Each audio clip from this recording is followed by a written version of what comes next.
Dasturimiz davom etadi. Ijtimoiy tarmoqlarda bir nechta avtomashina Lolazorni payxon qilib harakatlangani aks etgan videolar tarqaldi va bu keng jamoatchilikning muhokamalariga sabab bo'ldi. Ma'lum bo'lishicha, hodisa Qashqadaryo viloyati Ko'kdala tumanida sodir bo'lgan. Ushbu voqea ishtirokchilariga qanday chora ko'rildi? Muxbirimiz Shavkat Aminov reportaji shu haqda. Joriy yilgi bahorning o'tgan yillardagiga qaraganda anchagina seryog'in kelishi birinchi navbatda tabiat manzarasini butkul yangi qiyofaga kiritdi. Tabiiyki yashillikni sog'ingan ko'ngillar uchun tabiat bag'ri eng sokin manzillarga aylandi. Alvon lolazorlar, anvoyi gulzorga aylangan adirlar videolari tomoshabinlarga ijobiy kayfiyat uyg'otib, dam olish kunlarida tabiat bag'riga shoshirishga xizmat qilmoqda.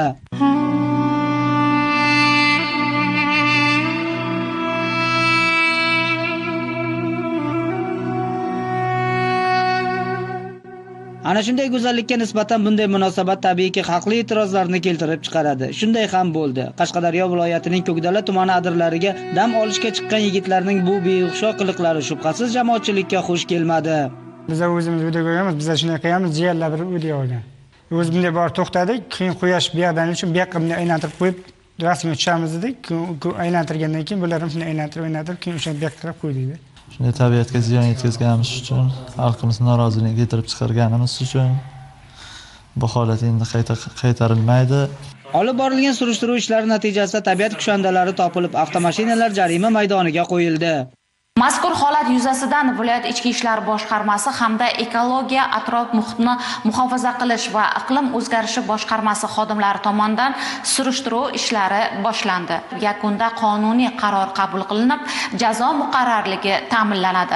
Avtomashinadagi qoidabuzarlik o'z yo'liga, ammo mashina shinalari ostida yakson qilingan o'simlik dunyosi, tabiatga yetkazilgan zarar boshqa masala. Buni madaniyatsizlikning ochiqdan ochiq namoyishi deyish mumkin. Ayni paytda viloyatning G'uzor, Ko'kdala, Shahrisabz kabi deyarli barcha tumanlaridagi yashil manzillar dam oluvchilar bilan gavjum. Afsuski, sayohatchilar ortidan qolayotgan mana bunaqangi xunuk manzaralar kishi ta'bini xira qilmasdan qolmaydi.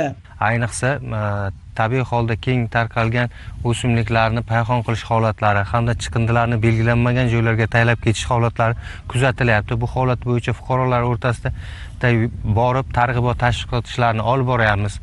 Lolazorni payhon qilib ekologiyaga zarar yetkazgan shaxslarga o'rganishlar natijasiga ko'ra 61 million 800 ming so'm miqdorida jarima belgilandi va bu ular uchun katta saboq bo'ldi. Tabiat insoniyat uchun borini baxshida qilayotgan bir paytda inson ham bunga javoban tabiatga nisbatan hurmatda bo'lmog'i lozim. Bu yilgi alvon lolazorlarning keyingi yilda ham unib chiqishi uchun ularni o'z holiga qo'ygan ma'qul. Siz kelib ketayotgan manzillarda sizdan keyin keladiganlar ham madaniy xorda qolishga haqli albatta. Qolaversa, qonunchilikka ko'ra o'simlik dunyosiga yetkazilayotgan har qanday zarar uchun javobgarlik muqarrar. Buni aslo yoddan chiqarmang.